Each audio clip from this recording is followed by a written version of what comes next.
Hello, j'espère que vous allez bien. Bienvenue dans cette nouvelle vidéo. Si c'est pour vous la première fois de regarder une de nos vidéos, n'oubliez pas de vous abonner, liker, partager et commenter. Alors aujourd'hui, nous allons parler d'un sujet très important comme d'habitude. Mais avant tout, j'aimerais d'abord parler de ma dernière vidéo. Alors, si vous avez bien suivi la vidéo, vous comprendrez que ce que j'essayais de dire est que nous devons investir dans nos pays. Nous devons travailler de manière en sorte que les situations changent dans nos pays. Et quelqu'un va me dire que les pays développés sont des pays où les autorités font bien leur travail. Vous savez, il ne s'agit pas seulement des autorités. En fait, tout est une question de culture, de mentalité. Exemple, aux États-Unis, les enfants, les Américains grandissent déjà avec la culture-là, cette culture-là d'entreprendre, cette mentalité-là d'entreprendre. Alors, je vais vous parler d'une histoire.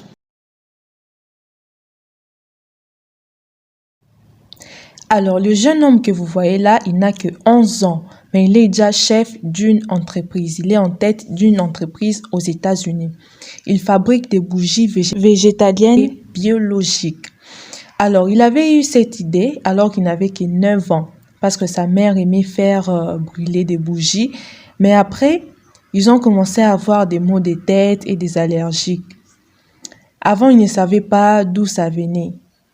Mais après, ils ont découvert que ça venait des bougies que leur mère faisait brûler. Après avoir eu cette idée, il ne savait pas comment s'y prendre, comment faire. Et il en a parlé à sa maman. Vu que sa maman, elle fabriquait des bougies dans le passé, elle a appris à son fils les processus. Et c'est ainsi qu'il a commencé aussi à fabriquer des bougies. Avant, il les faisait juste pour sa famille, la maison et tout consort. Mais après, il s'est dit, pourquoi pas commencer à les vendre? Et c'est alors qu'ils ont commencé leur petite entreprise avec le soutien de sa famille et de sa petite sœur. Aujourd'hui, avec le soutien de sa famille, l'entreprise évolue bien. Donc, si vous avez bien suivi l'histoire, vous comprendrez que le jeune homme a juste eu besoin d'une bonne idée et d'un bon entourage pour participer au changement, pour résoudre un problème. Alors, dans un pays où il y a la culture d'entreprendre, ils ne peuvent qu'évoluer, ils ne peuvent qu'avancer. D'abord, pour entreprendre, vous n'avez pas seulement besoin des autorités, vous n'avez pas seulement besoin qu'il y ait des entrepreneurs d'ailleurs qui viennent investir dans votre projet pour avancer ou quoi que ce soit. Vous avez juste besoin d'avoir une bonne idée et d'un bon entourage, des gens qui vous soutiennent, des gens qui sont là pour vous. Et c'est ce qui manque à notre jeunesse africaine. Nous n'avons pas cette culture-là d'entreprendre. C'est bien, mais il y a aussi un problème avec nos universités. D'abord, le problème, ce n'est pas d'ailleurs nos universités. Le problème, c'est nous. Parce que plusieurs d'entre nous étudient seulement pour étudier. Et au final, rien du tout.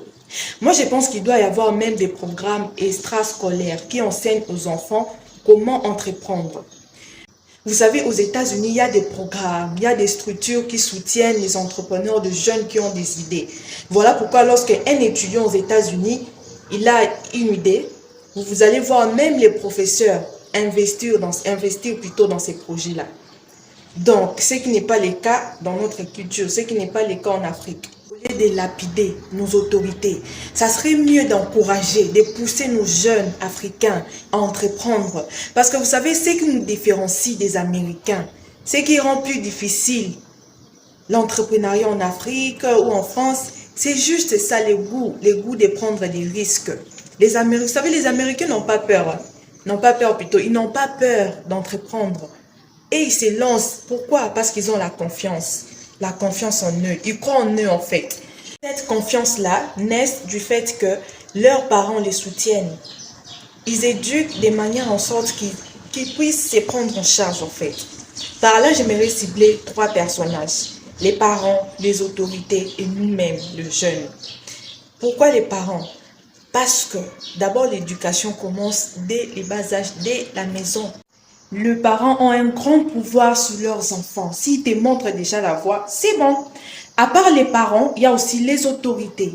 Nos autorités doivent soutenir les jeunes qui ont des bonnes idées. Ils doivent prendre en charge ou bien investir dans des projets de jeunes Nos États africains doivent soutenir le jeune qui s'élance, le jeune qui ose entreprendre. Et comment soutenir? Par un financement peut-être. Et il y a aussi nous-mêmes, le jeune africain. Nous devons prendre conscience de certaines choses. Parce que les autorités peuvent tout faire. Nos États peuvent tout faire. Nos parents peuvent tout faire. Nous éduquer et tout consort, nous instruire. Mais si nous-mêmes ne prenons pas conscience de certaines choses, rien ne se passera. Nous serons là toujours à envahir l'Europe, à envier l'Europe, et alors rien ne se passera. Il n'y aura pas de changement. L'Afrique, c'est nous. Et les changements commencent par nous. Merci d'avoir regardé cette vidéo. N'oubliez pas de vous abonner, liker et partager. On se retrouve à la prochaine. Bye bye.